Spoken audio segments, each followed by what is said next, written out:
Hello friends, and welcome to the start of a new video. I'm feeling quite low energy today. It is that time of the month, and I'm also going to be doing a reading vlog throughout this video too. This was requested a few videos back and I am more than happy to oblige. I haven't done a reading vlog for quite a while, so this should be really fun. And I also just want to take you along with me for the next few days as I'm reading this, because I'm going to be pretty low energy. I always feel a little bit slower, a little bit more sluggish, and like I need a bit more rest and recuperation and just need to be a little bit more gentle with myself. So this has come at the perfect opportunity because I can just curl up and read for a few days. I have some fun craft and painting things I want to get done too. Some of them are gifts for my boyfriend and my friend who have their birthdays coming up next week, so I'd like to get those done too. But the first thing that I need to do before we begin this video is pick up the book that we'll be reading from the library. And luckily I just got the notification to say that my reservation is ready to collect. So in this reading vlog I am going to be reading The Warm Hands of Ghosts by Katherine Arden. Katherine Arden wrote one of my all-time favourite books and trilogies of all time, The Bear and the Nightingale, and then the Winter Night trilogy that follows on from that. And I have been eagerly anticipating this release since last year, so I'm so excited to go and pick that up and begin reading it. So it is just coming up to 12 o'clock, a lot later than I normally begin doing things in the day, but that's completely fine. So whilst I still have this momentum and excitement, and now that I am ready for the day, let's go to the library and pick up this new book to read.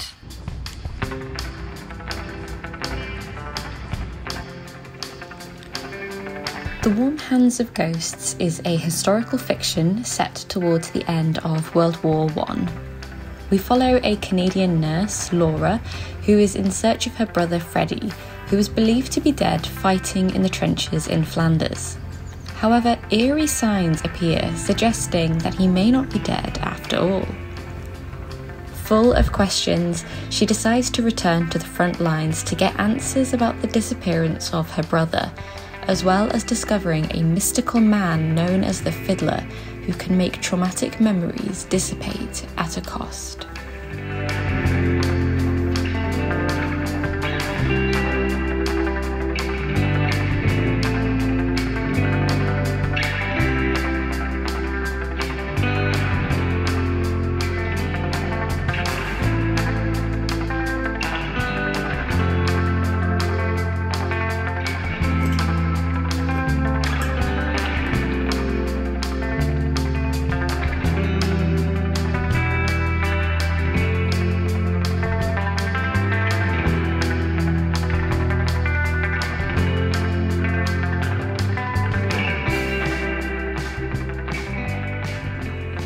It has just gone 5 p.m. and I have just finished my initial sketches of the piece that I'm working on for my housemate for her birthday in a few days' time. I'm pleased that it's done, but it did take me much longer than I anticipated, and I did have to break off from reading really quickly. So I've only read about 10 pages or so of The Warm Hands of Ghosts, so I do not have a reading update so far. I have just made myself a delicious fresh cup of tea though, and I'm gonna just chill for a bit. I'm feeling really tired. When I went into town to run errands, it was super busy. I forgot that it was the Easter holidays. This is when this is being filmed, and town was so busy and loud, and I forgot my headphones, and I came back and I was just feeling super overstimulated. But I really wanted to make sure that I got some of these crafty projects started. But now it has really hit me, so I'm just gonna have a little lie down and enjoy my cup of tea and a snack. And then this evening I'm gonna watch some TV probably and read a good chunk of this book. So I will check in with you tomorrow morning with a reading update. For now, I'm gonna enjoy this and I'll see you in a little bit.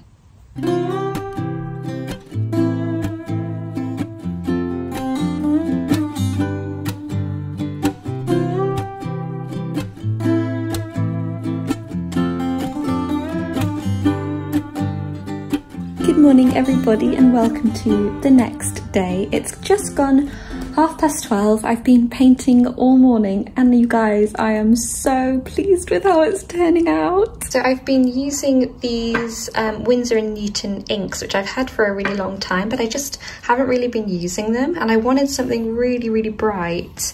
The camera isn't really showing the colours super well, but this is actually kind of neon. I just have a few little bits and bobs to add to it, but I'm so pleased with this. I think my housemate is going to absolutely love it. So I've had a super productive morning and very restful as well. I find it so relaxing painting, but mainly when it's just going right, and this one just didn't seem to have any hiccups with it. I think choosing to do the sketching yesterday and taking my time doing that made all the difference, because today it literally just felt like I was colouring in, and that was amazing. So I've got loads of footage for that done as well, so I think that actually might be a video released before this one, so you may have already seen the video for that. If you haven't seen that, then do go check that out. For right now though, my boyfriend should be coming over at any minute, and we're gonna have a really chill kind of afternoon, eat some lunch and do lots of reading. We're both avid readers, so that sounds like a perfect relaxing afternoon. And right now I just need to tidy everything away so it's nice and spick and span for when he gets here.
Hello friends, it's actually the evening of a couple of days of when you saw that last clip. However, I am here, and I am here with a reading update for you for The Warm Hands of Ghosts by Katherine Arden. So far we are seeing a really dark setting, which makes sense because of obviously the dark subject matter and kind of the setting and the time period of being set during World War I. There's a lot of blunt descriptions of the landscape, of the wartime, of the hospitals, and sort of the soldiers' experience. The writer is not kind of beating around the bush with what she's saying, and it's very kind of quick and punchy writing, which is quite different from her very like poetic and lyrical writing in The Bear and the Nightingale. And I think that slight change in writing is absolutely perfect, just based on the subject matter and the time period. So in Bear and the Nightingale, it's set many years before. It's a story that is steeped in folklore and myth, and so that lovely poetic feeling makes sense in that context. In this context, you have this very dark and somber mood set in a very different sort of tumultuous environment, which is much more modern and contemporary. It's got that kind of choppiness to it and that sense of unease, and just generally feels a little bit more fractured, if that makes sense. And that is also kind of reflected in how short the chapters are. They're very snappy and quick, which is nice to read because you can get through quite a lot of chapters at once, but helps to add that sense of the only word I can think of is choppiness, and that kind of fast-paced stop and start kind of feeling. And at the beginning anyway, I'm over 200 pages through now, I just couldn't put it down, but at the beginning at times the plot felt quite vague in a purposeful way. So again, I feel like that's kind of trying to replicate that feeling of lack of communication or just kind of stunted communication during wartime, and we have the luxury as a reader to see that unfold in a much quicker time period. So yeah, the historical background, the backdrop to the book is really, really evocative, very dark, but really kind of envelops you in that atmosphere and in that time period. Alongside that more kind of factual historical background, there's also this inclusion of, as the title would suggest, ghosts and mysticism and kind of like the dead and the undead, which again, given the time period and given the war, makes sense. You know, there would be a lot of people who were either struggling to communicate with loved ones or just kind of never had that chance to say goodbye. People wanting to do kind of seances, things like that were really on the rise. So that's also included in the book. And at the point that I'm getting to now, that is explored in a lot more detail with a really interesting specific character. So speaking of characters, the main protagonist of the book, of course, is Laura, who is the wartime nurse, and we meet her returning back to the war front after being discharged a year or so before, in search of her missing brother Freddie, who she is going to try and find out information about what has happened to him. She's a very lovable character who I am totally rooting for. She's witty, she's sarcastic, she's full of heart, and she's obviously been through a lot. And she also has this wonderful kind of no-nonsense practicality that you would expect to find in a nurse, especially a wartime nurse. Then of course we also have her brother Freddie. How do I say this without giving away any spoilers? He has found himself in a very unexpected and tenuous position, and I feel like that's kind of all I can say without giving too much away. But his chapters start out very, very short, which kind of again adds to this feeling of every second counts kind of mentality. His storyline is just so gripping and heartbreaking and emotional, and I just feel like the more that I read of this book, the more emotional damage it's going to deal. It's nice to be following two different timelines and two different kind of character stories. I just absolutely love dual narrative books, so that's always a win for me. And then there is also the addition of this kind of more folkloric element, which of course makes sense because this is Katherine Arden we're talking about, of this kind of mystical, spooky man who has this kind of sardonic desire to help soldiers find kind of escapism, or anybody really who's been impacted by the war. But it definitely has this really dark edge and this sense that he is kind of manipulating these people and using these people's pain and their suffering for his own advantage. He is quite terrifying, but also really intriguing to read. I'm not quite sure if he's a proper villain or not, and maybe that's the point. But I am 300 pages into this book and loving every second of it. I just can't put it down. I'm obsessed. So I assume really that the next reading update I do, I will have probably finished this. I hope so, but also I don't want this to end. I'm really loving it. For right now, I am going to eat a slice of carrot cake that my friend gave me and read a bit more of my book. I'll see you in a bit.